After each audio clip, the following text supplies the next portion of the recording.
Shalom, puji Tuhan Bapak Ibu Saudara dikasihi Tuhan. Kita bisa bertemu kembali dalam program membangun manusia roh.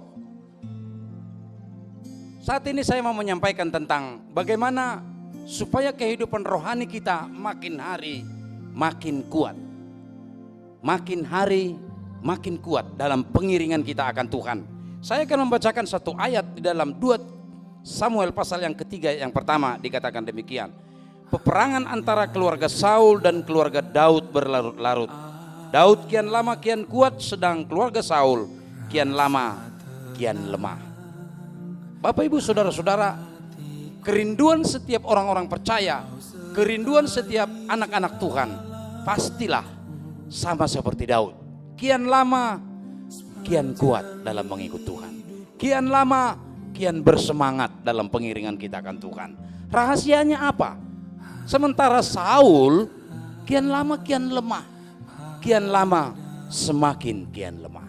Tetapi Daud kian lama dia kian kuat, kata firman Allah. Sekali lagi rahasianya ada di dalam 1 Samuel 16 ayat yang ke-13. Dikatakan demikian, sejak saat itu dan seterusnya berkuasalah roh Tuhan di dalam kehidupan Daud. Sejak saat itu dan seterusnya berkuasalah roh Tuhan di dalam kehidupan Daud. Sementara di dalam ayat yang ke-14 dikatakan bahwa roh Tuhan telah undur daripada Saul dan roh iblis telah menguasai dia sehingga dia kian lama kian lemah. Inilah rahasia yang pertama mengapa Daud kian lama kian kuat dalam pengiringannya akan Tuhan. Dia semakin lama semakin kuat di dalam Tuhan. Saudara-saudara dikasihi Tuhan, tidak ada cara yang lain selain daripada kalau kita terus dipenuhi oleh Roh Kudus.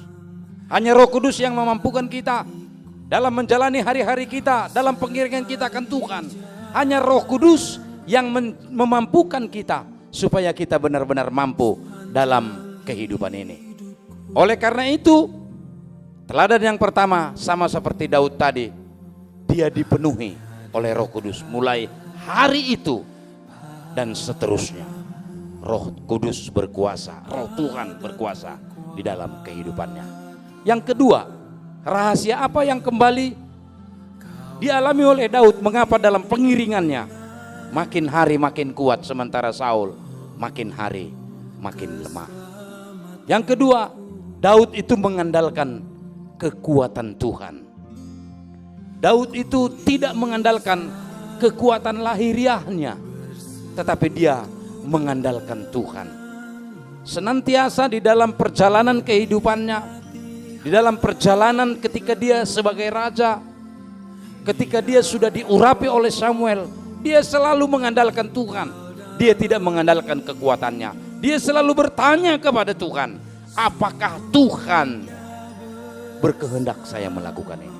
Apakah Tuhan berkenan ketika saya melangkah seperti ini? Dia andalkan Tuhan di dalam kehidupannya, bukan kekuatannya, bukan kemampuannya, bukan kemampuan dalam hal berperang.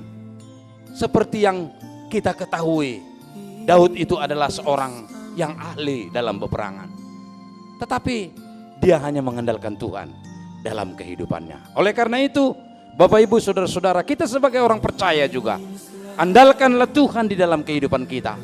Yang pertama tadi, biar kiranya kita tetap dipenuhi oleh Roh Kudus mulai hari ini dan sampai seterusnya. Kita tetap merasakan kepenuhan di dalam Roh Kudus. Jangan biarkan kehidupan kita ditinggalkan. Jangan biarkan Roh Kudus meninggalkan kita, bahkan kita meninggalkan Roh Kudus. Tetapi biar kiranya kita tetap dipenuhi seperti Daud oleh Roh Kudus, sehingga kian hari kian kuat, semakin hari semakin kuat dalam pengiringan kita akan Tuhan. Dan yang kedua, andalkanlah Tuhan senantiasa sehingga kita diberkati oleh Tuhan. Pujilah nama Tuhan. Tuhan Yesus memberkati kita sekalian. Amin.